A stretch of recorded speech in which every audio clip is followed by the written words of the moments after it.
제가 어젯밤에 뉴스를 봤더니 기독신문의 사설에서 인류 최대의 혁명은 바로 예수 부활이라는 사설이었습니다. 주님의 부활은 죄를 이기고 죽음을 이기고 사단을 이기고 악한 세력들을 물리친 우리에게 영생과 부활을 주신 주님의 혁명인 줄을 믿습니다. 잠깐 기도하겠습니다. 전능의 아버지 하나님, 저희들에게 그리스도의 부활을 주신 것을 진심으로 감사합니다.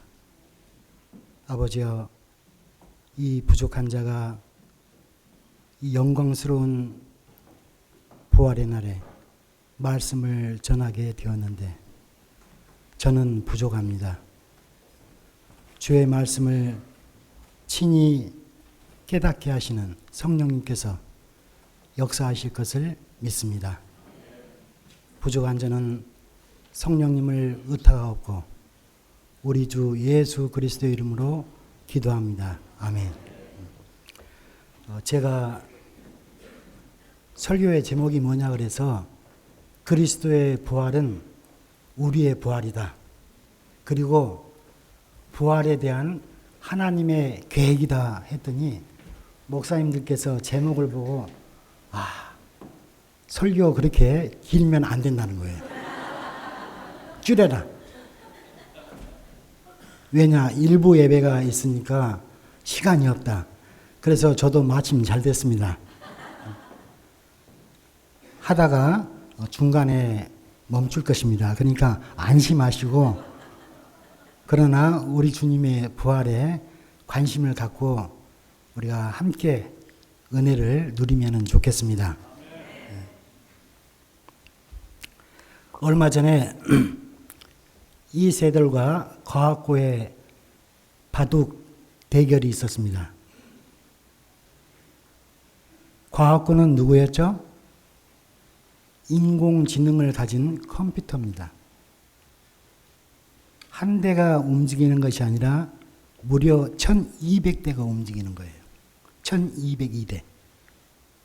1초에 이길 수 있는 수와 도서는 안 된다는 것을 계산한 것이 무려 몇 가지냐면은 10만 가지의 수를 1초 동안에 계산해냅니다. 컴퓨터가.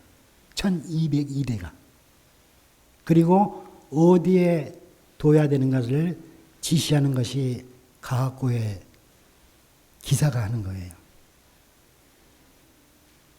컴퓨터 두세 대만 해도 우리가 깜짝 놀랐는데 이 1202대가 움직이는데 세계 최고의 기사 이세돌 구단이 이길 수 있을까요? 없을까요?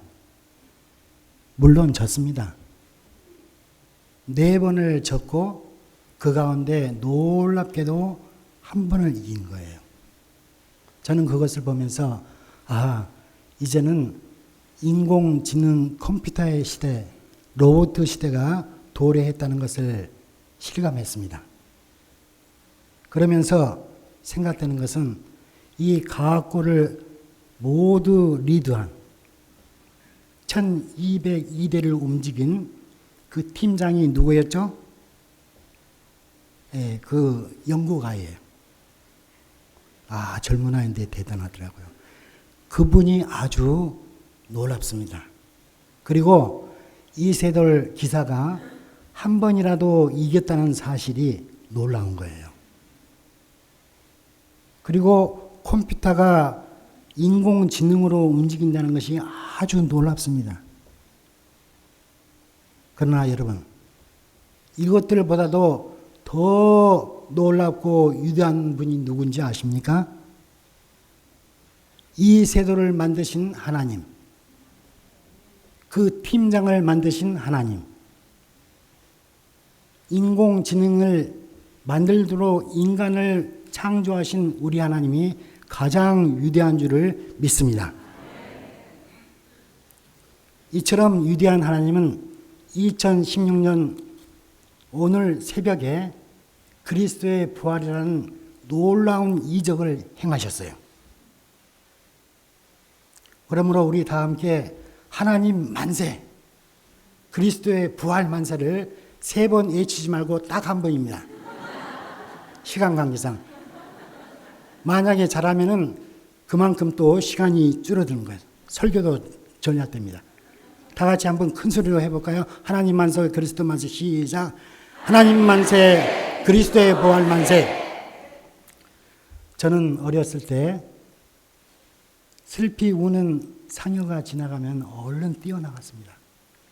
그리고 그 모습들을 보고 소리를 들으면서 죽음에 대해서 많은 생각을 했어요. 이제 가면 언제 오나 영영 다시 못 오리라. 땡그랑땡 땡그랑땡. 소단에 익은 팥이 싹이 틀 때 다시 오랴. 소반 위에 삶은 닭이 날에 칠 때 다시 오랴. 땡그랑땡 땡그랑땡. 북망산 마지막 길 내가 서로 하노라. 땡그랑땡 땡그랑땡. 인간은 죽음 앞에 어쩔 도리가 없습니다. 한번 가면 못 오는 길 어찌 서글프지 아니하랴. 다시는 살아나지 못하는 생각 때문에 이처럼 가족들과 친척들, 친구들이 슬퍼하는 것입니다. 그런데 인간은 신비한 존재예요. 저희 집에 아들이 낳은 2살배기 이제 되어가는 아이가 있어요. 말을 가르치지도 않았는데 말을 이제 시작해요. 그리고 울면서 자기의 의사를 표시합니다. 그렇게 움직이는 아이가 신비한 거예요. 아이에게 생명이 있다는 것이 신비한 거예요. 지능이 있다는 것이 신비한 거예요. 저와 여러분들 인체 안에 가지고 있는 오장육부가 신비해요. 피를 흐리게 하는 핏줄이 있는 것이 아주 신비합니다. 신경계가 있어서 우리 몸을 움직이고 생각하는 그 자체가 아주 신비한 거예요.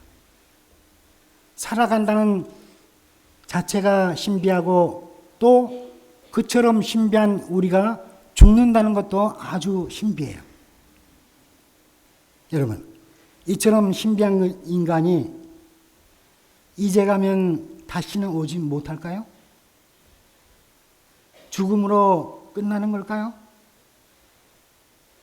거기에 대한 해답이 우리 예수 그리스도의 부활입니다.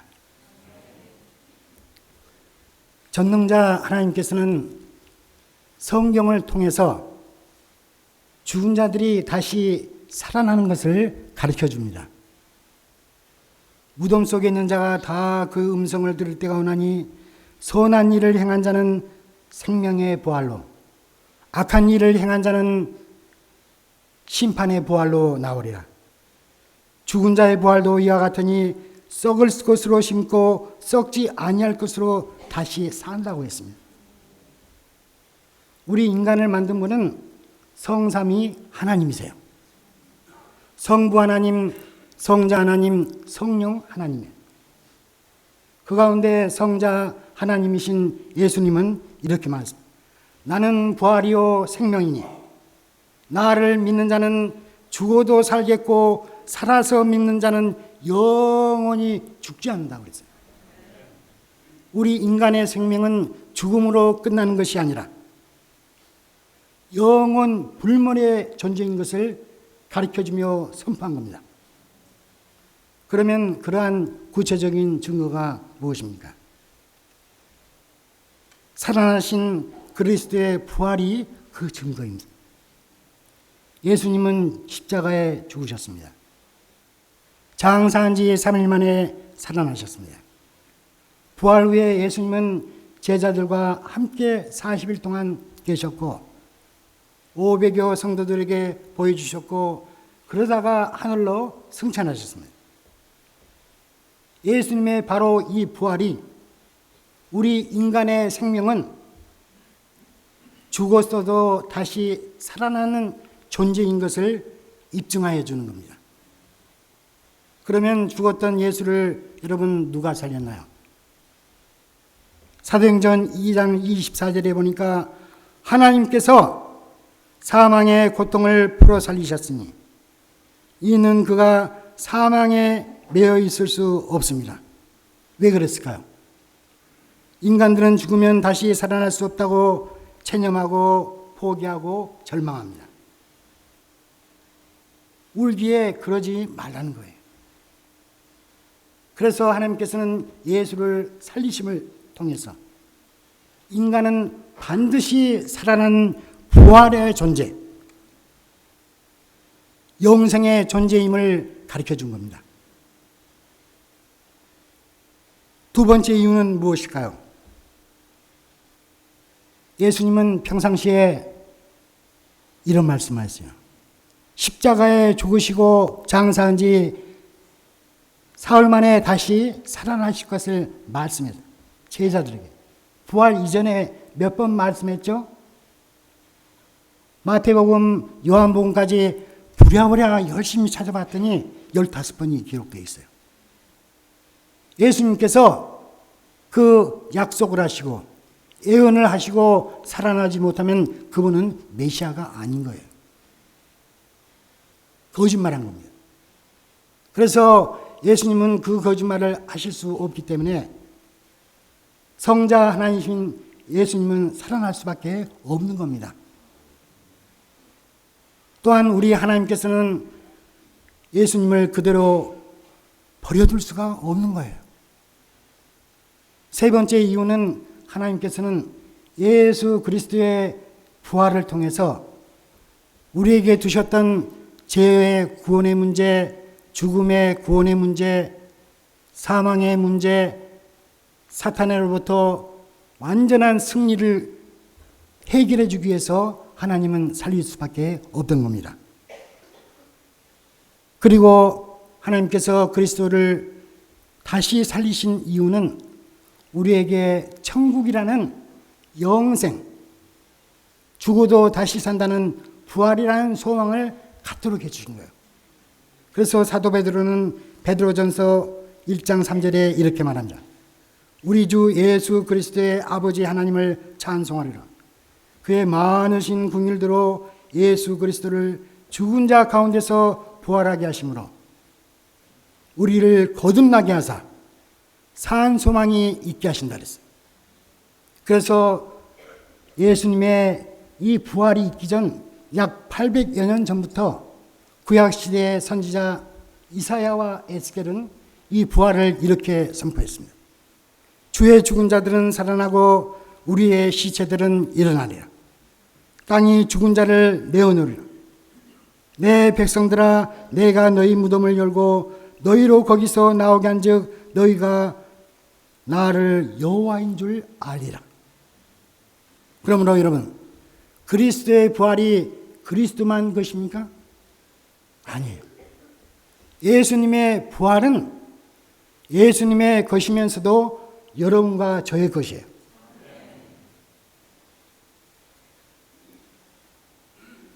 예수님의 부활이 우리와 상관이 없다면 예수님의 십자가에 죽으심 우리와 아무런 상관이 없어요. 우리는 여전히 죄와 죽음의 고통 가운데 헤맬 수밖에 없는 것입니다. 또 그토록 예수님이 15번이나 사복음서에 약속을 해놓고도 지키지 않으면 거짓말쟁이가 됩니다. 우리의 모든 것은 믿음은 헛것이 되고 이 세상에서 가장 가련한 것이 저와 여러분입니다. 그러므로 오늘 이 새벽에 모인 우리는 그리스도의 부활을 위하여 마음껏 기뻐하시기를 바랍니다. 왜? 그리스도께서 부활하셨듯이 저와 여러분은 반드시 죽어도 다시 부활할 것이기 때문입니다. 그러면 우리가 어떻게 부활할까요? 여기 라일락 꽃이 있어요. 그냥 생겼습니까? 아니에요. 라일락 꽃 씨를 땅에다 심습니다. 땅에 풀어져 없어집니다. 그런데 때가 되면은 거기서 이처럼 아름다운 백합꽃이 피는 거예요. 장미꽃도 마찬가지예요. 그 씨는 땅에서 없어지나 아름다운 장미꽃이 피는 겁니다. 우리도 마찬가지예요. 우리의 육체를 땅에 묻으면은 그리스도의 재림의 날에 우리는 하나님께서 주신 아름다운 육체의 모습으로 새롭게 나오는 거예요. 좀 더 구체적으로 어떻게 될까요? 인간은 영혼, 육으로 구성된 존재예요. 지금은 함께 튼튼하게 붙어 있지만 죽으면 이것이 분리가 됩니다. 육체는 땅에 묻습니다. 우리의 영과 혼은 영혼으로서 없어지지 않아요. 그리스도인의 영혼들은 하나님 앞 낙원으로 갑니다. 믿지 않은 자들은 그들의 영혼은 어디로 가죠? 수월. 그들이 싫어하는 지옥으로 이제 가는 거예요. 수월은 지옥같이 고통스러운 데입니다.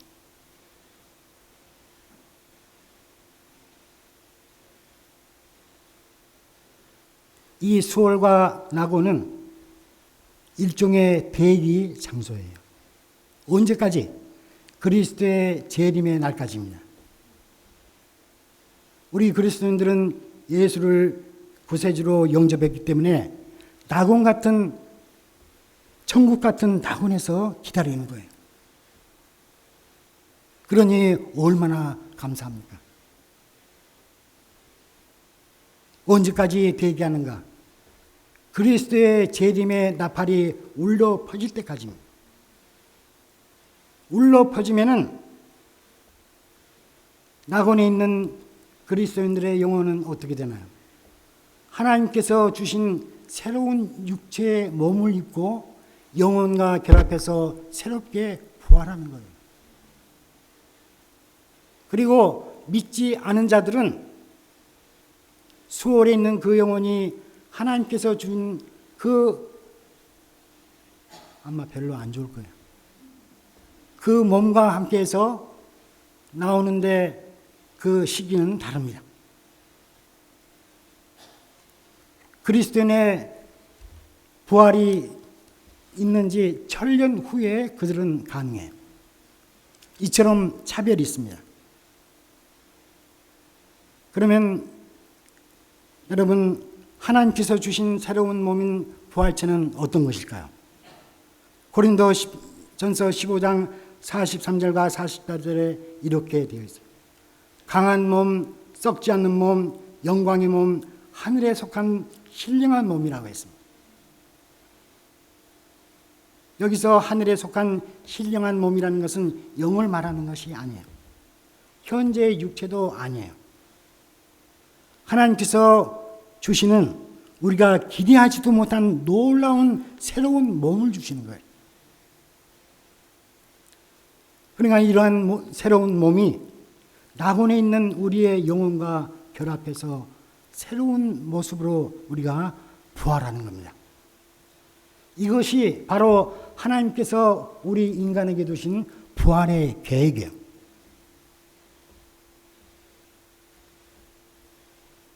그러면 그 부활체를 가진 우리는 어떤 모습일까요? 현재 지금의 몸이 아닙니다. 부활체는 신령한 하늘의 놀라운 몸으로 변화되었기 때문에 다릅니다. 그러나 죽기 이전에 여러분의 그 정체성을 그대로 유지합니다. 우리는 부활의 예수님을 통해서 우리가 어떠한가를 대충 짐작할 수 있어요. 예수님은 운명하시기 이전의 모습대로 부활하셨어요. 그러나 변화가 있었어요. 변화의 모습 때문에 무덤을 찾아왔던 여인들이 잘 몰라본 거예요. 엠마오로 가던 두 제자도 가까이 있었으나 모르는 거예요. 왜? 변화되었기 때문에. 우리의 몸도 그렇게 될 거예요. 그리고 예수님은 시공을 초월해서 제자들이 있는 곳으로 오셨어요. 시공을 초월해서 갈릴리 해변가 제자들에게도 다가갔습니다. 거기서 생선도 잡수시고 떡도 음식도 잡수셔요. 대화도 하셨어요. 우리의 부활체도 그럴 겁니다. 또 어떤 특징들이 있을까요? 그날에는 질병도 없습니다. 그 비싼 의료보험도 없어요. 의사들을 만나지 않아도 됩니다. 고통받는 일이 없습니다. 영원히 살기 때문에. 청춘 남녀들은 애인 때문에 고민할 필요가 없어요. 상사병에 걸리지 않아도 돼요. 짝사랑에 걸리지 않아도 돼요. 연애하고 싶어도 연애 못합니다. 거기에는 시집가고 장가가는 일이 없기 때문에. 이처럼 놀라운 우리가 기대하지 못하는 일들이 일어날 겁니다. 그래서 자료들을 찾아보니까 신학자들의 한결같은 말씀들이 그거예요. 우리를 알아볼 수 있는 정체성을 가진 그대로 하나님은 새로운 몸을 주신다는 거예요. 그러면 우리가 우리 미연 사모님을 알아볼까요? 제가 알아볼까요? 고린도 이 성경 말씀은 알아본다 그랬어요. 고린도전서 13장 12절에 우리가 지금은 거울로 보는 것 같이 희미하나 그때에는 얼굴과 얼굴을 대하여 볼 것이요 지금은 내가 부분적으로나 보나 그때에는 주께서 나를 아신 것 같이 내가 온전히 아노. 우리는 서로 알게 돼요.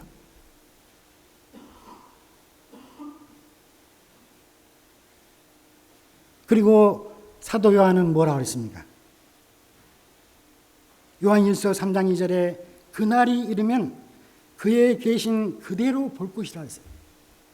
요한계시록에 보니까 전능자 하나님은 우리에게 가까이 오셔서 우리의 눈물을 닦아주신다 그랬어요.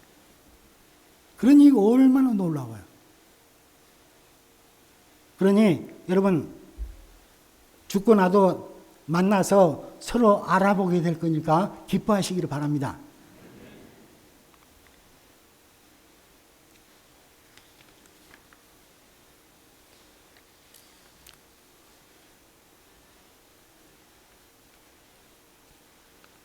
그러면 죽은 자의 부활이 언제 있을까요? 앞에도 말씀드린 것처럼 그리스도의 재림의 날이에요. 먼저 그리스도인만 부활합니다. 불신자는 천년이 지난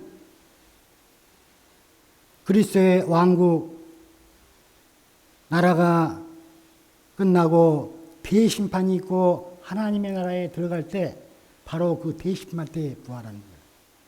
그러므로 여러분 우리가 예수를 믿는 것과 안 믿는 건 지금 바로 결정해야 돼요.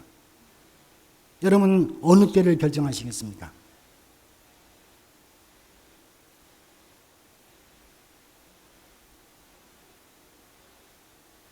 더 말씀드릴 수 있지만 시간 관계상 이제 줄이겠습니다. 목사님들이 줄이라 그래서 제가 줄여야 될 것 같아요.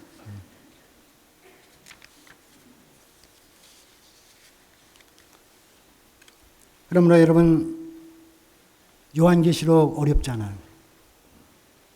쭉 보면 키포인트 중에 하나는 이겁니다.